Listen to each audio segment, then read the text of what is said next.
Welcome to Video Maker, the podcast that cuts past the highlight reel and takes you straight into the raw behind-the-scenes stories of creatives and makers. I'm Carly, founder of The Good Vibe Media, a woman-owned and operated video production agency and a creative studio space. Every week on Video Maker, I sit down with filmmakers, creators, and creative entrepreneurs for a deep, honest conversation you don't typically hear. The late nights, the pivots, the breakdowns that shape the breakthroughs. These are the conversations and stories that make people like me and so many other creatives need to hear.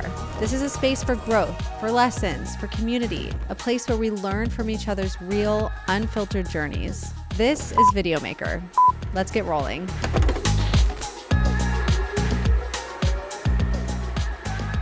Welcome back to another episode of Video Maker. I'm your host, Carly, and today we have a very special guest, Charlie. Charlie is the creative force behind Spark Video, a Phoenix-based video production and performance marketing company that helps service-based businesses turn attention into revenue by building strategic video funnels that generate consistent leads. Not just content that looks good. He works primarily with home service-based service brands, legal firms, and medical companies who want measurable growth, not vanity metrics. With a passion for storytelling that began in high school with a GoPro, relatable. Right.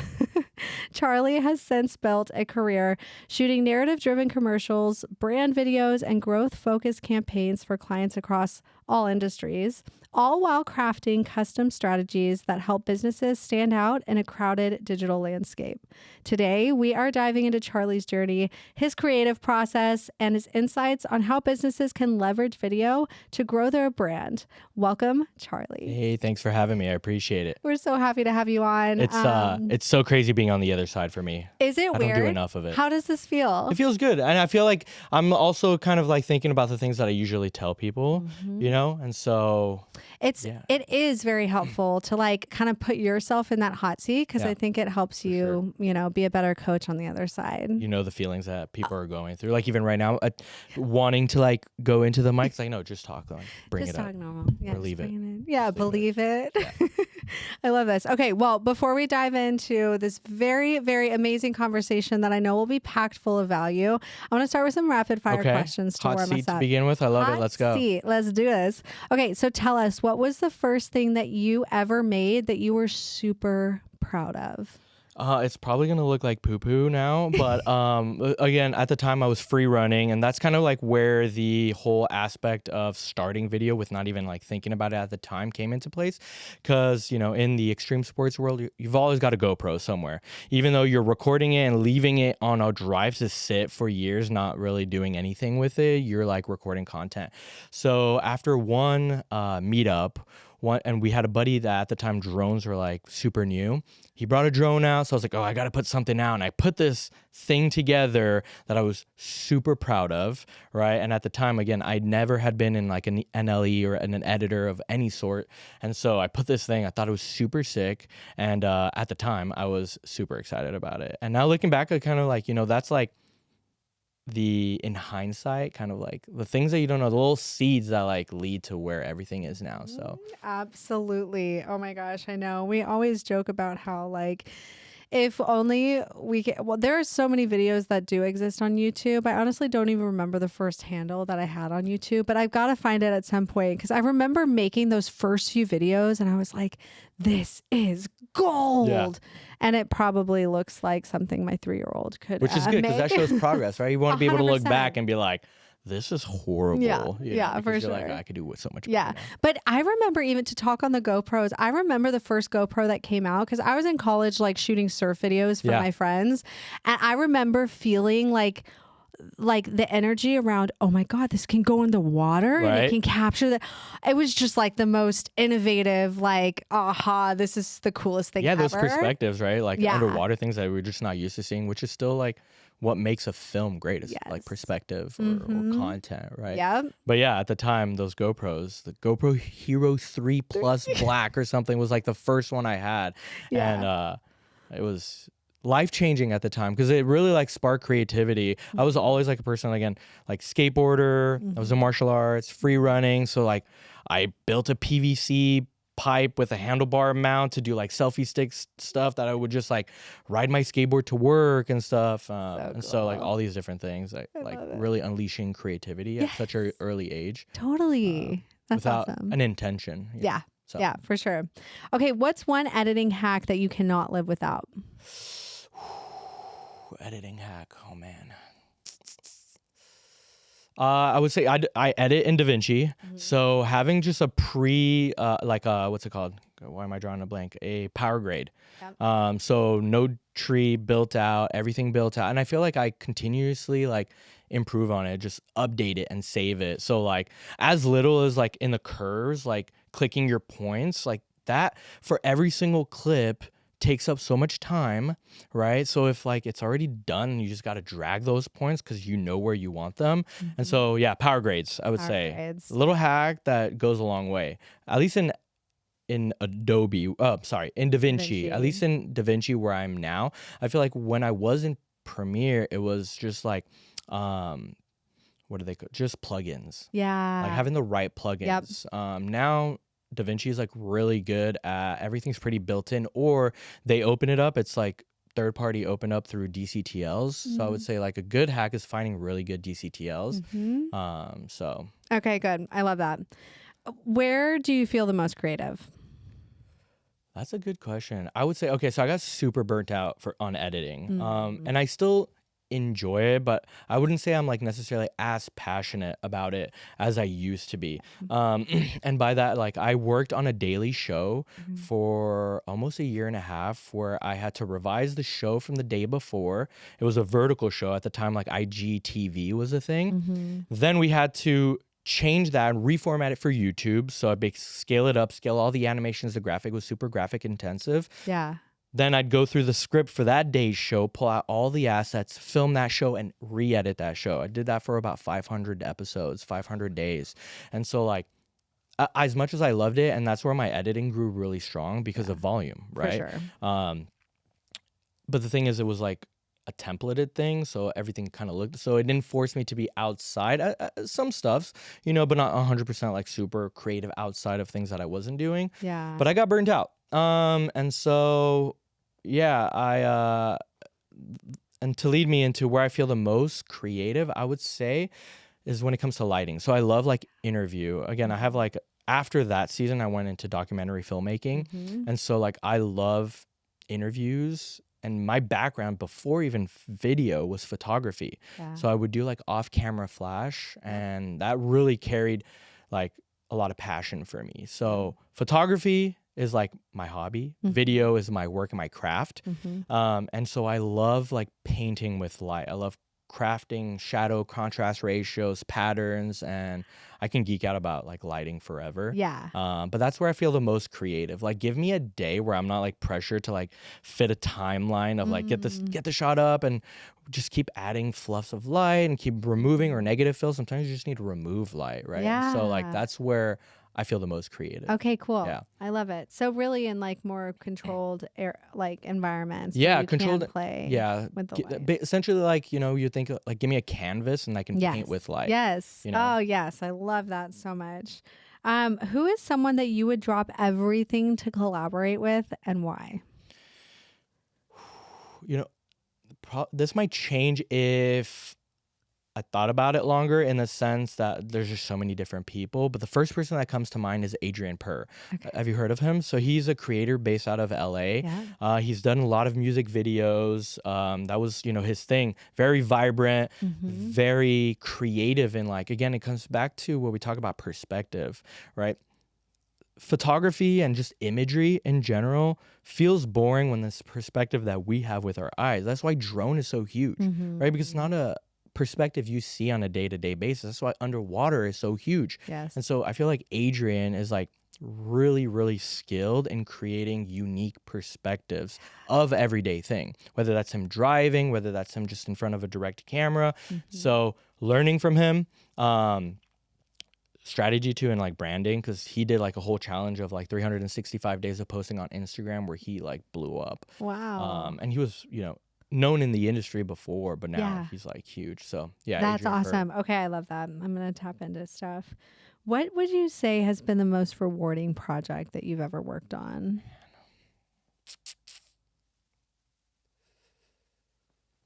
This might not be something that I've posted or but the most rewarding is I did this like family documentary that I just shared with my wife when she got pregnant with our first kid. And we still have it. And, I think to me, and now that kind of sets me up to like, I try like twice a year to interview my children, different little things. And so that's the thing that like is the most passionate to me. Or what was your question? What was the verbiage you used? Well, what do you think is the most rewarding? Yeah, I would say that's the project that was the most rewarding to me because it's something that will last me totally my whole life. As far as like work, I've done a lot of like, activism documentaries. So whether it's talking about, where your food come from and stuff like that.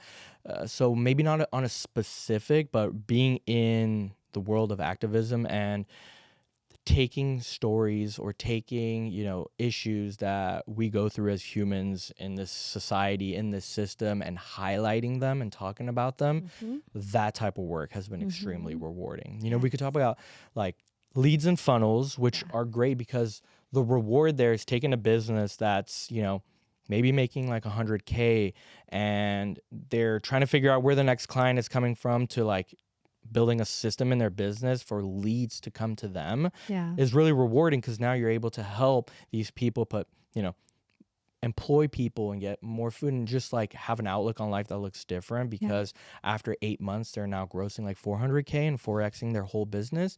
Like that's amazing. But I would say on a like heart to heart thing, the like activism work that I've got a chance to be involved with is and plus like again different purpose and audience, so that gets to be a little bit more cinematic. For sure. It gets to be, as compared to the other ones, like we'll talk about like direct performance, For but sure. the goal intended is like drawing emotion to take action versus creating demand for a service. Absolutely. And it's such a huge responsibility too. Yeah. And such a powerful tool to be. I mean, that I just remember that's like why I got into this whole industry is really recognizing how much like power and influence this medium has in exposing new perspectives to get people thinking outside of the box that their brain might be in and get them get their wheels spinning in another direction to be to have a more well-rounded perspective and outlook on. Yeah, and then the lives too, like, going back to, so I'm in production right now for a self-funded documentary that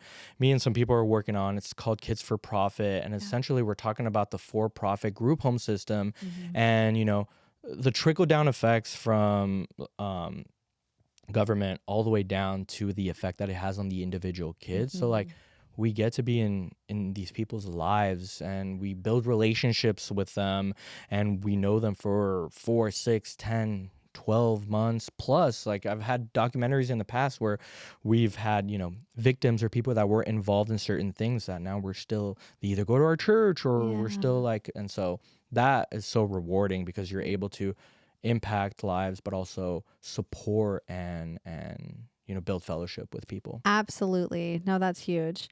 Okay. I've got 2 more questions here. Let's go. What is something that's in your gear kit that you for sure cannot live without? Probably ND filter. Yeah. Because I'm a stickler. Even like now, where media is, people have like drawn a perception of like whatever shutter speed, who cares if it's like super sharp, like it's gonna go on social, so who cares? Which is why so many people use phones. And even on a marketing and performance, we even split test using phones over cameras sometimes to just see what the market demands.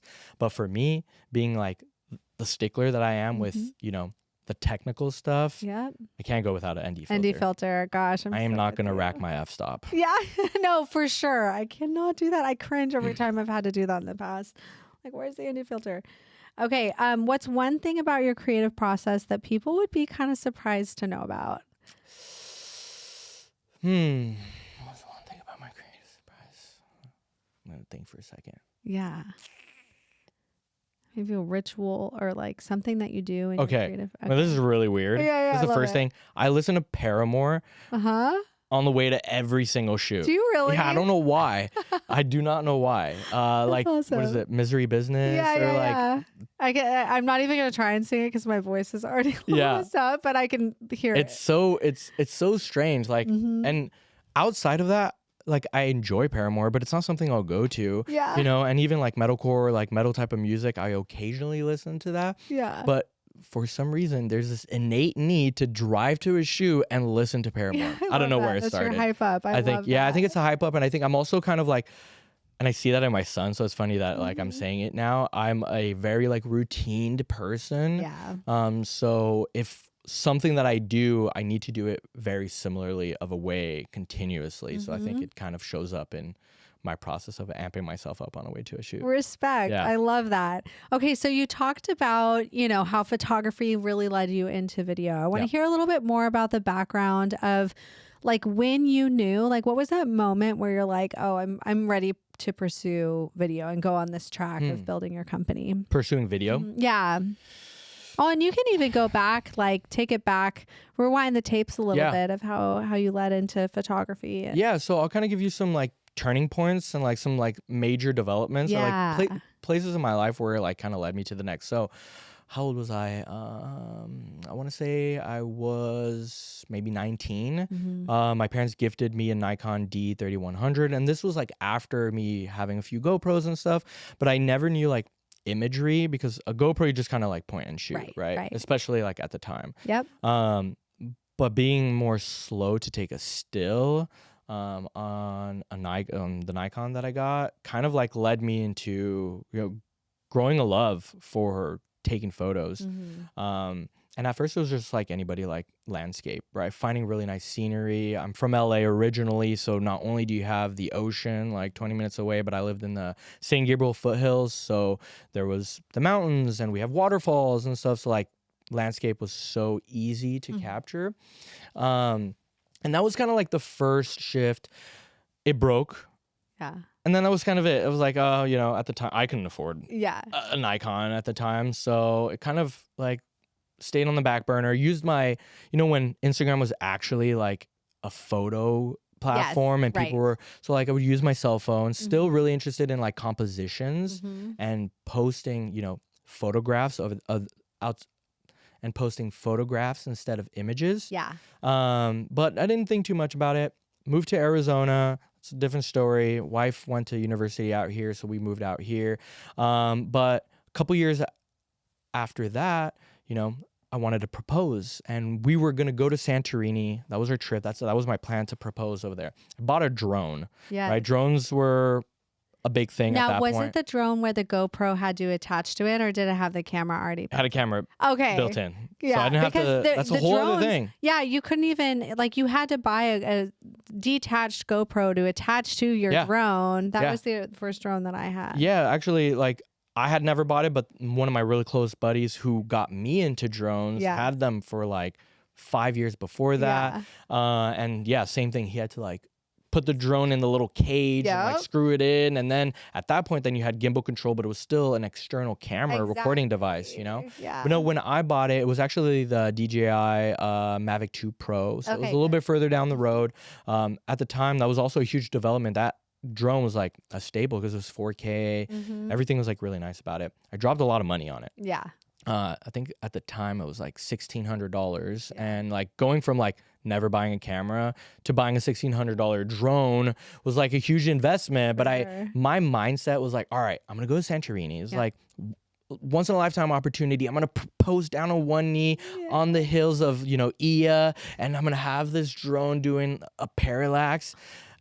Have you ever seen those Instagram posts where it's like Instagram versus reality of like these like iconic locations? It was packed. Oh shoot. Absolutely packed with people. Oh my gosh. And then Santorini is a complete no drone zone. Oh, you cannot fly at all. And they're like super strict. Yeah. And then the last thing, like I'm new to flying. Last thing I wanted is to get this like $1,000 plus thing like taken away. 100%. So I didn't end up doing. Plus, I know my wife. She would have hated me if I did it in front of people.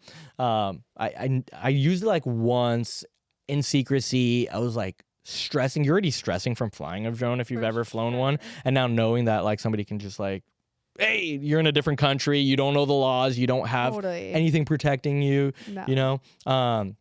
Anyway, we came back stateside. I had this drone. So I was like, hey, we got to figure out to do something. And then that kind of led me into the real estate and like drone images for like real estate videos, MLS listing and stuff. So that was that.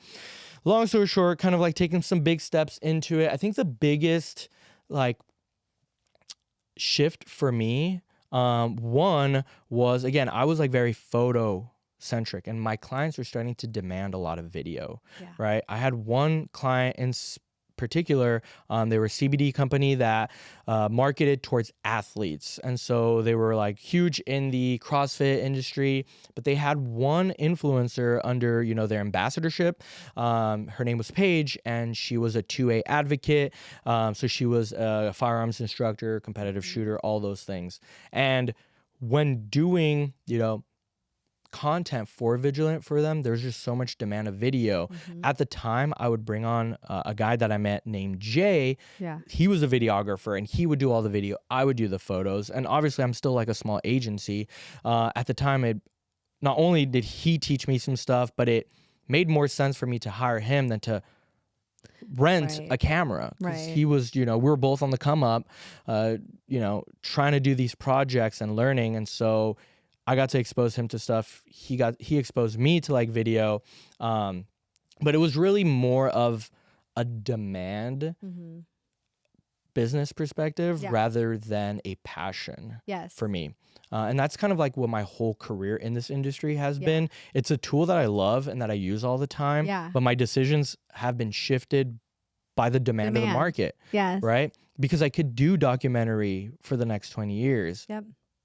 But you have to find a buyer, you have to find investors, you have to have a distribution plan. And, you know, Hollywood is a completely different animal. And knowing how to market and sell film and also like wait to make money rather than providing a service to, you know, the local service-based industry, which we'll talk about in a bit. But the demand there was like, there was a shift. So I had to like go away from what I really just enjoyed, which was photos and having to learn video. And that was hard. I'll be super serious. Big difference. Coming from photo, I was just like, I did not get it.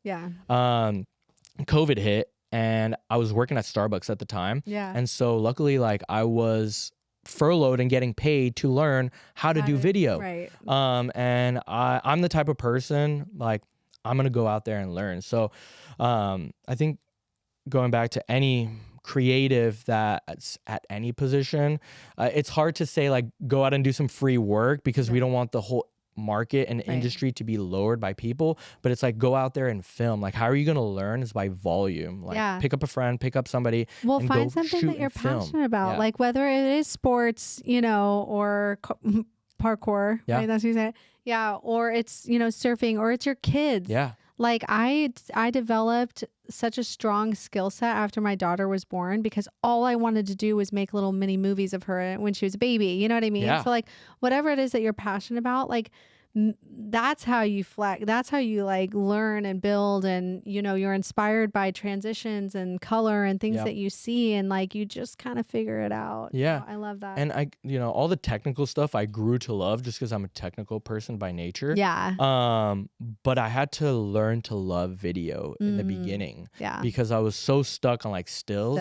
And to any photographers out there, I'm sorry, like stills is easier.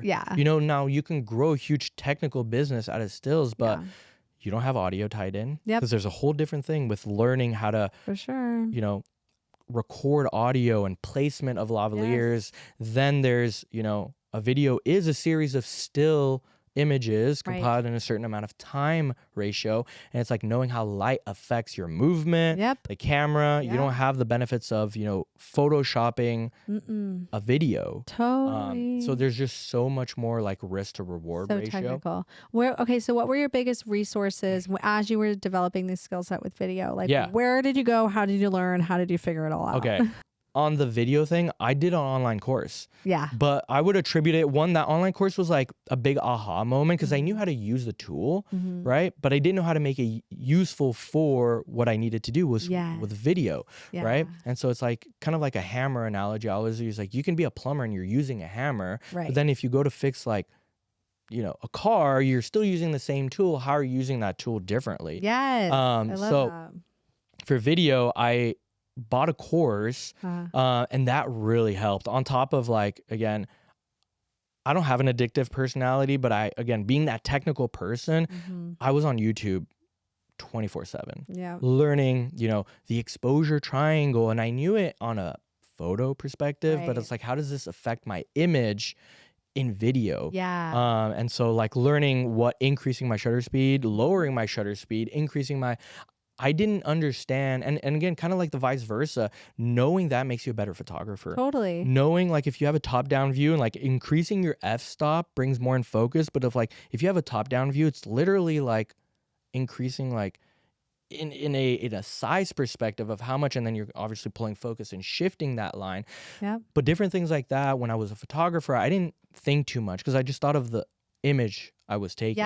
But I was also new to cameras. You know, like, a 40-year photographer being in probably knows something like that. But from my journey, being new to photography, going into it, I learned a lot. And then application, like, I failed a ton and I'm still failing to this day, right? And I think failing is just the lesson that you learn to take you to another win. Right? Let's talk about that. What have been some of the biggest failures or opportunities that you've really experienced that have catapulted you into major growth? I mean, man, we can talk about, you know, in the inception. So before, my LLC is called 602 Media. That was what our business front facing was. And then we developed a plan to just kind of make it more thematic, more readable, because people didn't know how to spell it. It was a combination of letters and words. But at that time, when we were 602 Media, we were a full suite agency. So we built websites, we did everything. And by we, I mean the program that I had taken, this was in like 2019, taught you how to be a middleman. So you find somebody with a need, and then you put somebody from like Upwork or Fiverr, and you become the middleman. So I've had really bad experiences with that. To the point where I had a disgruntled person on the other side of the world that was essentially a contractor for a website development project that we were basically pulling off the project, decided to go in and completely kill the whole website. That was my client. No. And this was an e-commerce website. So it's not like it was a landing page. This was changing the locks on their building of their storefront, essentially, and not giving them access, while potentially people were still being able, well, actually, no, people weren't even, it was down. It's not like he changed login, like nobody could go on. No. And this was Jamie Foxx's personal stylist's brand. So the brand was like really active in Hollywood. There was demand, there was then. And so, the whole store got shut down. I stayed up for probably like 20 hours.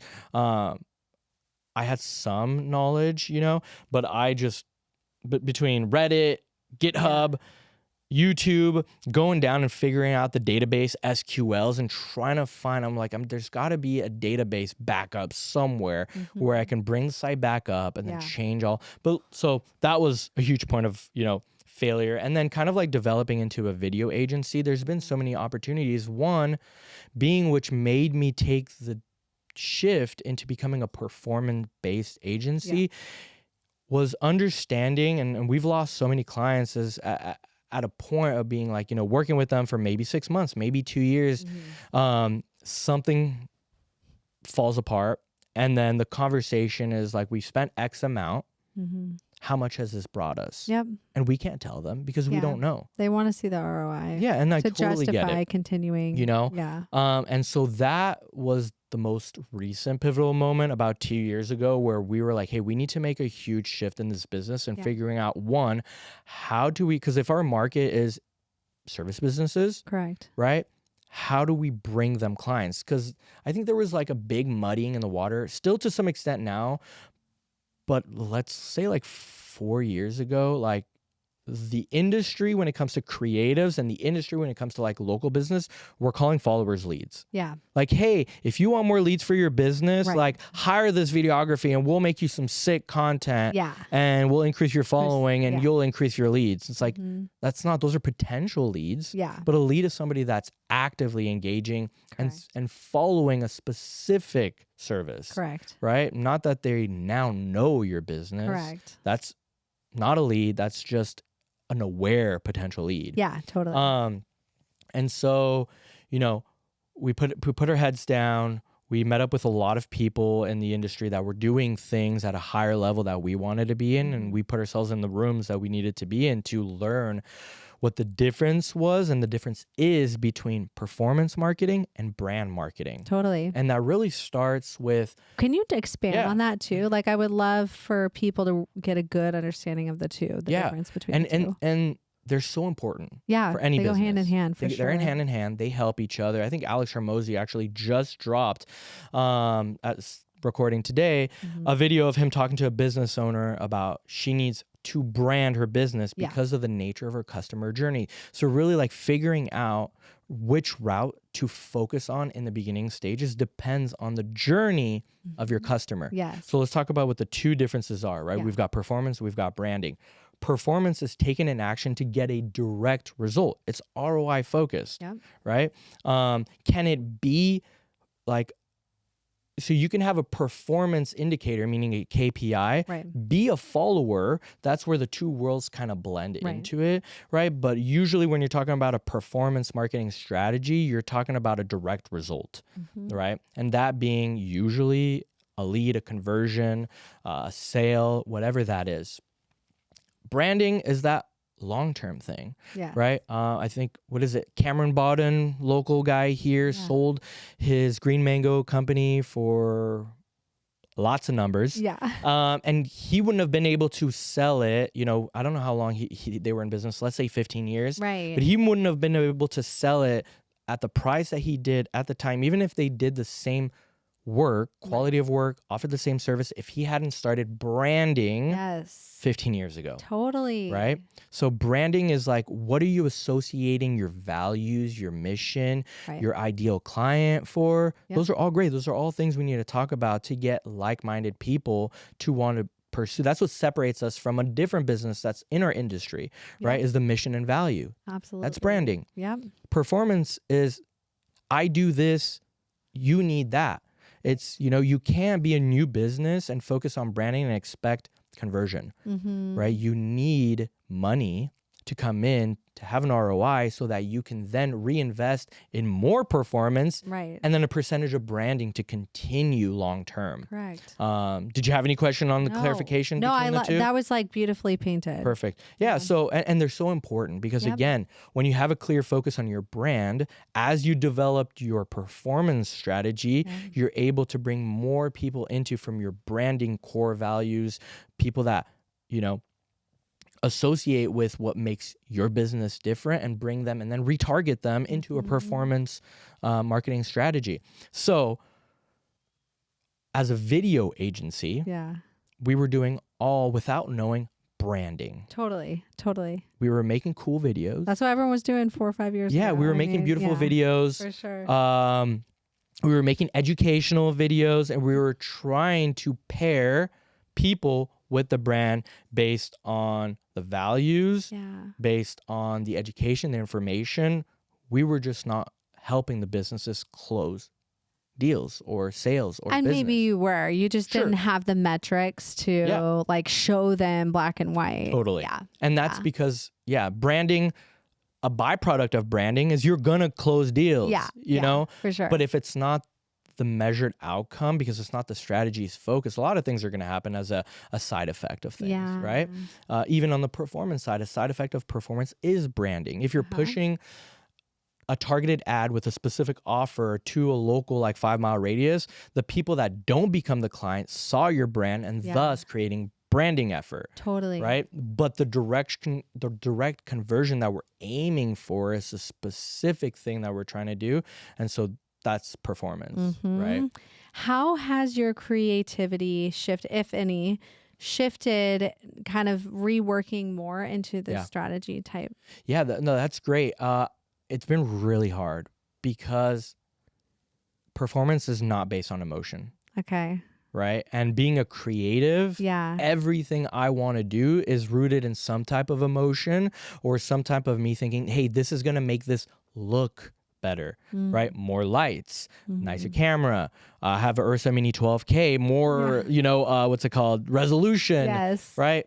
Like, no. Yeah. In performance, sometimes it hurts me, but the iPhone footage does better better. No. than the FX. And in branding too now because of the demand. Yeah, I know. But at least in branding, you get to pick, right? And you're going by the data, there's a little bit, and that's where that correlation of like your brand can still be a performance. But when we're trying to make a direct offer to an audience, right, for a service-based business, like we have to split test everything because our goal is to reduce the cost per lead and to increase the opt-in rate. Yep. And how do we do that? We split test variables that the market demands. So different things like, the hooks, different things like the format, meaning are we going to try some podcast stuff? Are we going to try, but intentionally rather than just like doing it to think that that's the next thing.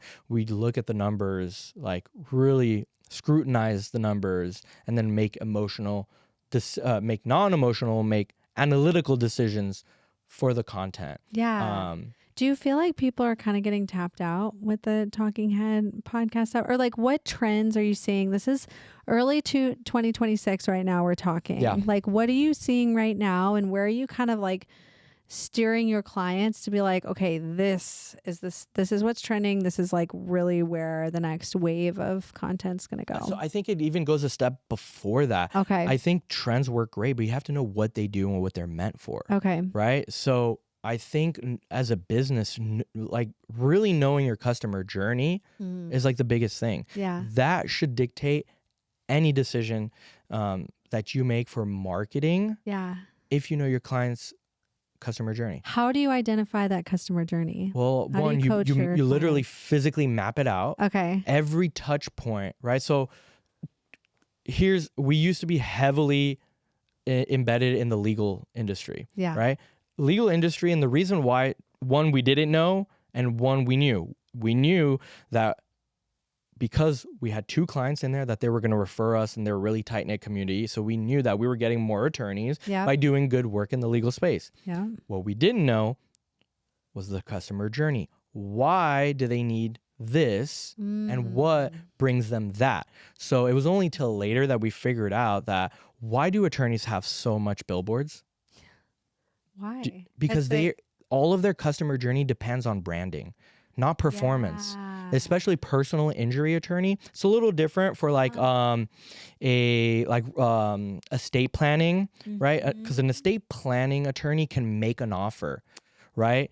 This is what I do. You're gonna get $100 off for 4 hours, free consult. Like then, a personal injury attorney is bound by your liability policy of how much you have of insurance, right? And how much the other person have of insurance. They can't create demand. Yeah. So they need branding. They need to be the first person you think of when you have the event. Right. We all know that. Yes. But we don't understand it to the depth that needs to make that we need to make like decisions off of. Right. And so as compared to, again, let's take now a painter for a house, right? They don't need branding. Will it help them if they want to make an exit in 15 years? If they're a company, that's now like all over Arizona, Right. like, yeah, for sure. It's going to help them. Yeah. Branding will never hurt you.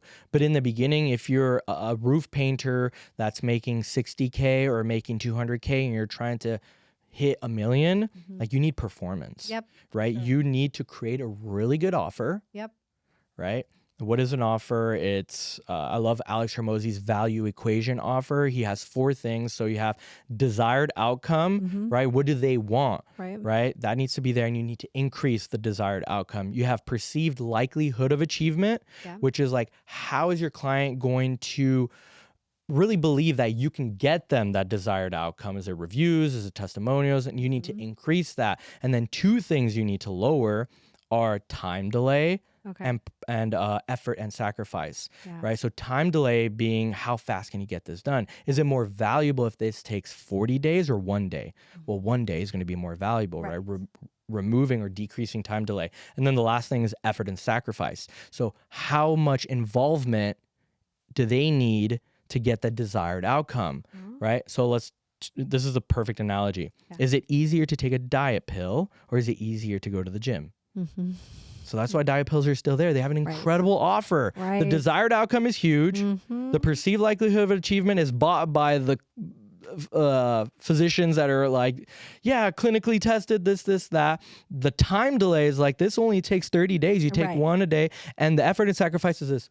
Yeah. Right? Like as compared to the gym, totally. desired outcome is the same. Perceived likelihood of achievement, you know, so many people that have failed. Yeah. Right? Time delays, like this is going to take a year. Mm-hmm. And effort and sacrifice is you getting up at 6 a.m., eating well, like it's your life changing. Mm-hmm. So it's like way lower of an offer than the diet pill. Yeah. And so that's why the diet pill is still in business over what we all know is that exercise is clearly the better thing for you to do. 100%. So yeah, we're talking back about performance strategy, knowing your customer journey, knowing what they go through. Like for me specifically, a client needs to be in pain or have inconsistent lead, right? Before they're even aware. And then I can create an irresistible offer that targets off of that pain point, desired outcome, perceived likelihood of achievement. We've done this for XYZ, showcasing proof. Time delays, how long does this take to get up and running, right? So from filming to ad launch, we can get an ad up in about 2 days. Okay. Right? SEO. Yeah. It's still a marketing strategy. It's a different type of strategy, but SEO takes on average like 3 months on the minimum for there to be like, you know, relevancy for your search to go up. Depends on what strategy you're doing. But in contrast to that, running local ads is way faster and lower time delay. And then effort and sacrifice is like we script, we film, we edit, we launch, we manage. You just show up for, the 20 minutes. Yeah. So would you say like those talking heads are the strongest type of video asset that's working well for businesses? I say we have to look at the data. You got to look at the data. It depends. So when it comes to branding, I say trends are huge because they work. Yeah. But they don't bring in qualified leads. Okay. Right? So they're going to help fluff up your number, and they are going to bring like a net of people that some are, but they're also going to show some personality. Is it something that you should focus on? If you don't have a performance like marketing campaign, like probably don't be jumping around and doing like dance and trends. Like really sit down and like, how can we increase your conversion rates from social? But if you've got that, now it's like, okay, let's start to bring some personality on. Let's start to educate. Everything else starts to pile on because then it benefits, right? Now, if you're doing some trends on top of having a performance, when the people come in from your trends, then your ads that are directly with a specific offer are running and they're qualifying the people that need it. So again, let's say you're a painter, you did a silly jump, you did a cool trending and went viral, you brought a bunch of people. Now you can retarget them with an offer that's like, hey, Arizona homeowners, one, if you're no homeowner, you're going to keep listening. If you're renting, you're probably going to swipe past that. You know, if you've got, then the pain point of the ad can be, you know, something along the lines of like, is the HOA on your butt for like all your paint chips or whatever it may be? Problem, if you don't own a house and you don't have that, you're going to swipe. So again, you're qualifying in the video creative. And then you're looking at the data and seeing between all the variables, right? What makes a performance, what makes the best ad for this campaign, and then continuously test. It's never ending. Testing, reviewing data, all of the above. And what's great is like Meta does a great job at allocating the budget to the one, because what does Meta want? Yeah, money. Yeah, exactly. And what, like, as long as it's a good ROI for you, you want to keep giving it money. Totally. Like on average. Where do you start? Like, what do you usually tell your clients as far as budgeting goes on how much? So it just depends on the customer journey for one and what the campaign strategy is. Okay. Right. So and then it depends on your ticket offer, right? How much are we willing to pay for to acquire a customer? Right. If it's a one-off, like a HVAC, you know, maybe it's a little bit more. If it's a little bit less for, let's say, a mobile detailing company, maybe it's a little bit less, but then for a business like that, we also have to think about LTV, right? Which is lifetime value of a client. Right.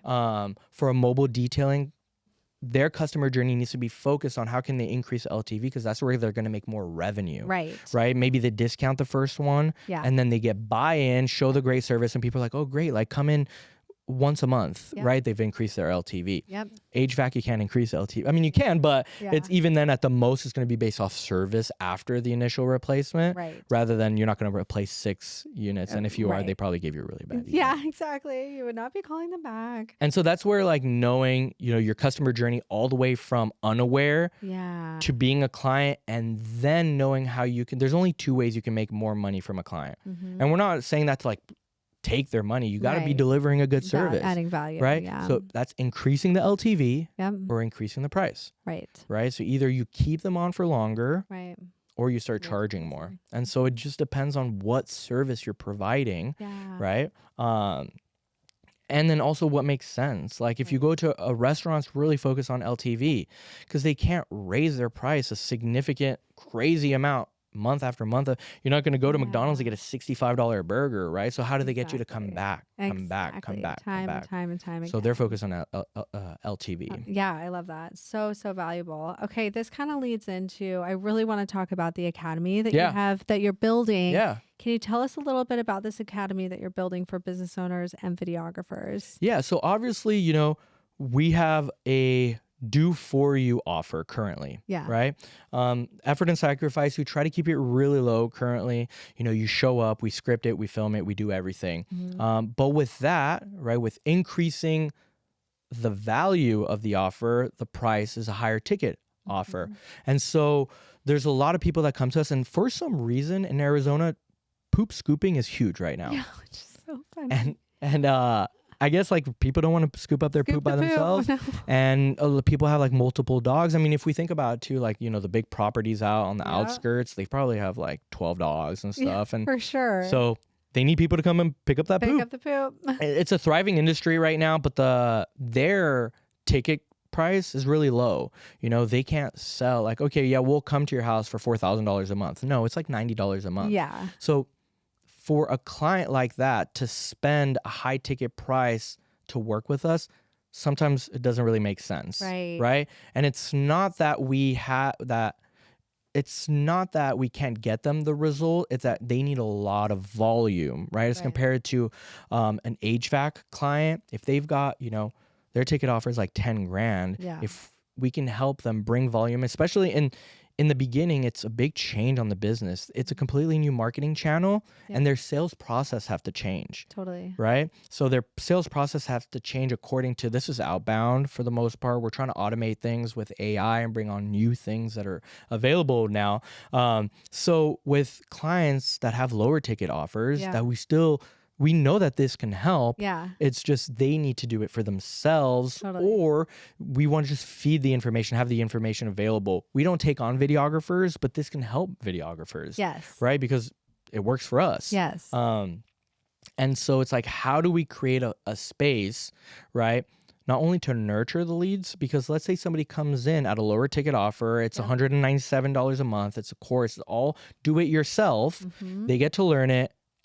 They start doing it, they start to see some results, but now they're like, oh, we need to take it to the next level. Totally. Because we have also like years of experience. We're trying to provide as much value in the course, but it's also not us tracking the analytics. So how do we help show you that this works? And if you want to run it and take it in yourself and then double down and bring somebody in internally in your business, like you've got the bare bones, you've got information that we're continuously feeding into that. But if you want our support, then that kind of brings people into, and again, we're a business too, right? So it brings people into our funnel to help continuously provide a service by increasing the value offer. And so the goal there is not to leave all these people left out, right? People that reach out to us, and there's so many times I just like, I'll tell somebody through the DMs, I'll like, just here, do this, do that. Yeah. Like, I'll just give them all the The sauce over DM. information, I was like, just hit me up in 30 days. Tell me what you're doing. Yeah. They're sending me. I'm like, man, I should just like systemize this. Totally. And it's not even to make more money. It's like, No. one, return on my time. For sure. DMing each individual person, God. like, here, just do that, do this. Totally. Like, bring them in, provide value, build trust with them, so that if they choose to work with us, then we're there and available. And we've built trust based off the performance that we've provided through the information that we've given them. Absolutely. You So- give them the tools to lay such a healthy foundation so that way they can grow Yeah. and be in a position to hire you down. And I the think line. honestly, the biggest thing is like a light switch moment needs to happen on these businesses to realize that like Instagram isn't what it was. Correct. Like, Things are the evolving. way you use Instagram now as a business Yeah. can really change the trajectory of your business. I know it did for us. Yeah. You know? Can you And- share a success story? Can you share a client story that maybe you've seen in the last handful of Yeah. months that is such a good example of Absolutely. Yeah. I mean, and you know, the customer journey is one thing, Yeah. kind of giving them awareness, because then it helps them in every other marketing channel that they have, right? They're clear about it. They understand it. Now their email outbound systems that they're doing or not doing get to tap in. Yeah. They're outbound, whether they do cold sales, whether they do different things. Now they have a clearer picture. But the next thing that we really highlight and we showcase to people is like creating a good offer. I think a lot of people don't understand how to create an offer. And what we get a lot of the times with our onboarding, with people are like, well, I don't want to discount my services. It's like, well, an offer doesn't have to be a discount, right. right? Right. A discount is making your service more appealing yeah. by strategically. So again, an analogy I love to use is like, would you rather get a haircut, Uh-huh. right? I'm sure you go to the salon, right? Yeah. Would you rather go get a haircut or get a 45-minute transformation with scalp massage and free champagne glass? Right. Which one? Oh, I'll take the scalp massage and the champagne. That's what I'm saying. And the service is the same price, yeah. right? The service is the same outcome, Yeah. but it's how you're creating the offer for the market Correct. to want your service. Correct. And so we help build that. That's Yep. like the biggest thing. And then we test that too, depending on, you know, if we split test different. We always try to go with the most profitable service that they have. Yeah. Right. Because we know that it's going to make them the most money. Right. So yeah, I mean, we have HVAC works fantastically well. One, because we have such a high ticket offer and we're in Arizona, it's really hot. And you need that. It's a need, Yep. right? Even in the winter, like I know personally, we use our AC to put our kids to sleep Yep. because our kids will not fall asleep if it is not below 70 in the house. Yep. Because we keep them under the blanket Yeah. and, you know, it's not super cold, but they fall asleep easier when it's a little bit cold. When they're hot, they're kicking around their blankets and stuff. Right. So it's just from a personal experience, we use the AC all throughout the year. Yeah. And I'm sure majority of people in Arizona do. So there's a high demand here for, you know, AC replacements. But there's a really high ticket offer. And so, I mean, with one of our clients, just by creating a good offer, this was before they even started launching ads. Okay. They were able to use that offer in all of their other marketing channel and already 3x'd their business in the first like 2 weeks by just changing verbiage on how they were delivering Oh, wow. their service. Because they were like, oh, that makes sense. So you supported them on the shift in the verbiage. Yeah, we create the whole offer. Okay, so they came to you had they ever run ads before? If I recall, yeah, no. Well, No. they had boost posts, which is another Okay. thing we can talk about after Okay, this. It's okay. like knowing the intention of what the campaign objective is. Yeah. So they had boost posts, but they had a disgruntled ex-girlfriend that locked them out of the Instagram. So we had to Oh, make a completely God. new Instagram, which Oh, goes to geez. show that you can do this with an absolutely new Instagram. Starting from scratch. From scratch, because your audience that you've built is irrelevant to the offer and who you're putting it out in front. Wow. right? And so, yeah, within the first month, they had closed over $60,000, and within 2 months, they had closed over $150,000. And that was just by shifting things. We didn't invent anything new. Yeah. We took their service, right? We created an irresistible, and like their price is like really good already. Yeah. So like they didn't have to compete on like financing option or anything, even though we split tested that to see how much more opt-in can we get on the leads. But we were just able to let the market know about this offer is fantastic. It's irresistible. Like Alex Hormozy says, it's so good that you would be dumb to say no to. Right. And so we were able to structure that. We were able to have them understand their customer journey and the difference in this marketing channel versus because they do a lot of mailers too, but the mailers is inbound. Okay. Right? You send somebody a mail. Right. Only the people that are going to reach out to you are going to the people that are like really urgent. Right. Because even if you're like, I think I might need this next month, it goes in the trash or on your fridge, right? Or in your junk drawer. Yep. So like the people that are calling you are already pretty warm to hot. Mm-hmm. When it's an inbound lead, you know, you're going to get people that are hesitant, that are, they know it's a problem that they have, but then you call them like, yeah, but it's fine. It's the sales game. Yeah. So like, the sales strategy in inbound and outbound is just different. The psychology of the buyer is different. If they're making the initiation of calling you versus you calling them, what we call the status frame, right? If you're calling them, they think that they have the status frame. So you need to reframe that call like, hey, I'm here to help you. You reached out to us. Right. Like, and how do you go about that, right? You're not like, you reach out to me. Right. So listen to me, right? So reframing it accordingly, appropriately, respectfully is a whole different thing. Sales strategy looks different on outbound than inbound. So like we try to facilitate support on that end too. But at the end of the day, this is why we pre-qualify our clients, because they need to be hungry. Yep. We can't solve an issue if you're not willing. Like it's a partnership, right? We can set this automations, the funnel, the flow, but at the end of the day, you have to provide support internally to your sales team, to your business as a whole, that you want to take this and run with it. We know it works. Do you want to become that guarantee to make you be the client that gets a 12x return on ad spend versus, you know, a 2x return on ad spend? For sure. Okay, this has been so freaking valuable. My wheels are spinning literally for every business that I have on ideas that I could start using. But I've got one more question before I ask the final question. And I'll open the floor too if there's anything else that you want to share. But when it comes to like, say you have a client or even you yourself has this like creative idea or urge, but maybe it's not like tracking with what would be the most performance based. How do you like balance that? Yeah. And you know, that's the thing. One, we work really well with people. And I think there's kind of like an introductionary phase. Like the first ads that we do, we really try to just get cut and dry to like leaning on the performance, doing what we know works 80% of the time. Yeah. But what makes the outliers on the creatives that really have a low cost per lead and a high opt-in rate is when people are willing to be themselves and do some stupid, silly things. Okay. One, it takes relationship building. Yeah. Right? It takes them trusting us in front of the camera to make them feel comfortable, to them not have, you know, the stage fright, so there's that. And two, it's a mindset thing. It's a client that has to be like, I'm all the way in on this. Like, I'm going to trust you. I don't care if I'm self-deprecating, right? And so the creative thing is like, we're always willing to split tests.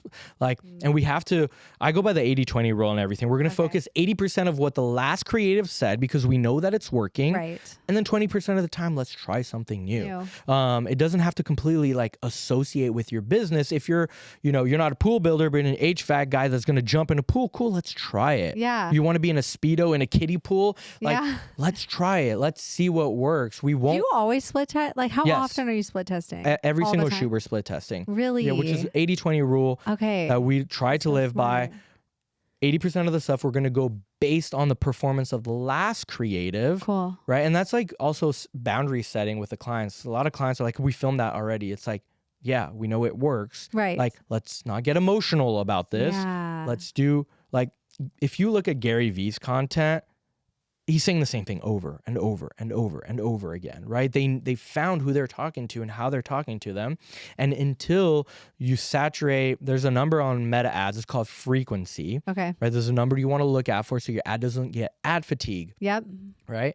And so until that creative doesn't have analytical proof, right? Statistical proof that it is getting ad fatigue, we're going to continue to run it. And once it starts getting close, we're going to do a new version of it. We're going to do exactly the same. We Right. just might be in a different location, and we might even try doing it exactly the same. Yeah. But something about it is going to be different, whether you could put your finger on it or not, and we're going to test that. Because Yeah. why are we going to waste our time trying to figure out the new innovation when we have proof that this works and that Totally. this last month got you 60 leads at $7 cost per lead? Yes. Like, no, let's do more of that. And then on top of that, we're going to split test new things. We're going to get creative. We're going to get fun. And again, how willing are you to get outside of your comfort zone and do Yes. some fun stuff? For right? sure. Okay. this That's is where the so cool. creativity happens. For sure. In the hook. Totally. Because the offer, I don't want to say that it's like cut and dry, but we have, again, we're in a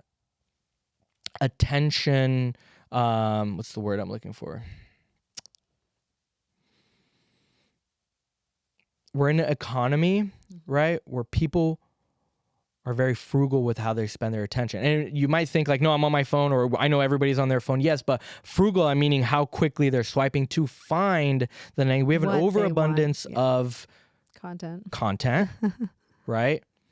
And so how do we, one, disrupt that, but how do we stick, right? So first 3 seconds have to be like fantastic. Yeah. They have to stick. So, and that goes on. What's the most surprising hook that you've ever had with one of your clients? What's a hook that you can like talk about, a specific example where you're like, oh, I did not think. You know, most of the hooks that do the best are the ones that have something that's like very controversial written. It's not even what's said. Okay. Like you want to have, is dynamicism a word? You want to have something dynamic visually. Yeah. So whether it's like an in-camera transition, like pull and hook, or a twist out, or even if it's in post, like some type of like fade visually, then you want to have, you know, your visual audible talent give a good hook. Okay. But then you also want to have tech. So you want to kind of like oversaturate their time spending, hearing, looking, listening, reading, so that they stay through the first 3 seconds, because then you have more opportunity to keep them hooked in for a longer watch rate. That's great. And you split tasks throughout like controversy, right? And what's said, kind of opposing the norm, right? So different things that we have, like these pillars that we try to hit on different things, right? So opposing the norm is like a huge one. Yeah. You know, people have a specific idea, especially like when it comes to like the legal industry. Totally. It's like you think this, but this is really how it is. Totally. Or, I mean, that works in really like so much industry. And yeah, so hooks are huge. And then the offer base, we want to keep it tight. Yeah. We want to keep it contact. We want to keep moving things around, but offer, you know, and this is where the split test is. So because there's different pain points that different people have that your service can help. Right. Right? Let's say a garage door, right? So we work with State 48 Garage Door out here. We have different batches and buckets of audience. So some people's curb appeal, right? My neighbor just got theirs and mine looks like poop. What do they say? Like the garage is like 40% of your home's face, right? So like curb appeal. Some people, it's return on investment. So I think garage doors are like statistically the thing that brings the most amount of return for the face of your house. So if you upgrade your garage door from like a builder grade, and you spend, you know, $5,000 on a upgraded garage door, you've added on average like $15,000 to your home's value. Some people, whether it's investors, whether it's just more, you know, motivated people by money, that works better for them. Some of them, it's like, hey, your thing's not working. It's loud. Like having different buckets to make content from or ads from is really important to know. And again, that starts with what? Your customer journey, knowing where do people come from. Yes, totally. Yeah. So if you don't have that, I mean, you really, you're blind. You're blind. 100%. Okay. Honestly, sorry, I'm gonna soundbite. It's the roadmap to your business. Like, and that's why we make people write it out. We use Miro. I don't know if you're familiar with that. It's like a mapping, just nodes and writing out the customer journey. And we try to, even in between phases, like what happens in between there, pull it out. What else can we get in between there? Absolutely. Is there a touch point? Is there a wait time? Yeah. Because then there's a fear if there's a wait time, whether it's buyer's remorse after conversion or before, you know, they're looking for other prospects and stuff. So we really try to get as much of that customer journey as possible. So freaking valuable. Honestly, I could go on for probably 3 more hours learning from you. But already I'm like so inspired and like can't wait to talk to my team about implementation right away. Okay, we do have to wrap things up, and I want to ask you this final question because I feel like you'll have some really big value that we can share with our listeners. Because many of our listeners are really wanting to get into this industry, to tap more into building, their creative passions into lucrative careers. So if a young creative or a filmmaker found this podcast 10 years from now, what's one piece of advice that you would want them to take from you? Young filmmaker, I would say, you have to love what you do, you know? And like I said, in the beginning was learning how to love video, and then I grew a huge passion for it. I hope it comes out in again, technical. Like I still buy new cameras because I love, not even that they matter for my business, but like I'm really passionate about cameras and lenses and different, characteristics that like an anamorphic will have with the spherical, and like coatings that Cook will come out with. Like, does that matter to my business? No, but I have a passion for it. So I think it's like, have data and make sure that the total addressable market of what you want to do is there, because it would be kind of silly for you to do something with a very low market. Right. And then go all in, find a passion and go all in. You know? What are you kind of toying with right now? What's kind of sparking your interest in new technology or tools or toys that you're exploring? So I bought the Nikon ZR. I don't know if you're familiar with it. So Nikon bought Red. Okay. And so Nikon doesn't have a cinema camera line. They're still really focused on photography. I've been Sony. Sony guys. So I have so much E-mount glass. I had bought a Ursa, but it didn't work because then I had to buy new lenses. I still have the Ursa. I'm trying to sell it. It's great, but I have so much E-glass. Nikon has a this is where it gets technical. Nikon has a smaller flange distance on the Z-mount than the E-mount. So Nikon Z-mount are the only camera you can adapt E-mount glass to. Oh, wow. Which is sick because I have a lot of E-mount glass. Exactly. So I have like 20 grand of E-mount, one lens is like $2,000. And so I didn't want to have to rebuy a whole new set of lenses. Nikon bought Red. So not only does that Nikon take all of my glass, but it films in R3D Red RAW. So the picture profile is beautiful. The color pipeline is beautiful.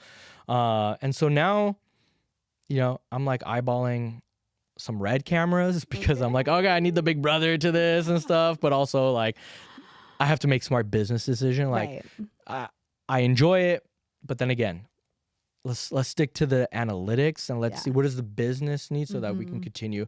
Because realistically, what's better off for me rather than buying, a $20,000 Raptor XE that just came out or spending $20,000 on ads in our business? Probably the latter. Yeah, for sure. Absolutely. Oh my god. Follow the data. Follow the data. And that's what you have to be tracking. Absolutely, for sure. Yeah, you're missing out on massive opportunity without doing that. Yeah. So where can people stay connected? How can they find you? Yeah, so the best place is Instagram.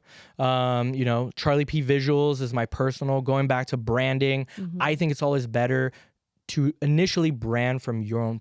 People want social media. People want to have relationships. They want to learn from you. So like brand yourself and also your business simultaneously. So when you make an exit, it's not so tied to you, right? If I wanted to sell Spark down the road, like I'm not so tied into it that I have to basically stay connected. So you want to have a strategy for that. But in the beginning, brand yourself. So Charlie P Visuals on Instagram, YouTube, and then just look out for the course. If anybody's like looking even to learn for, not to do it for their business, but to do it for clients potentially, there's an opportunity there for videographers and stuff.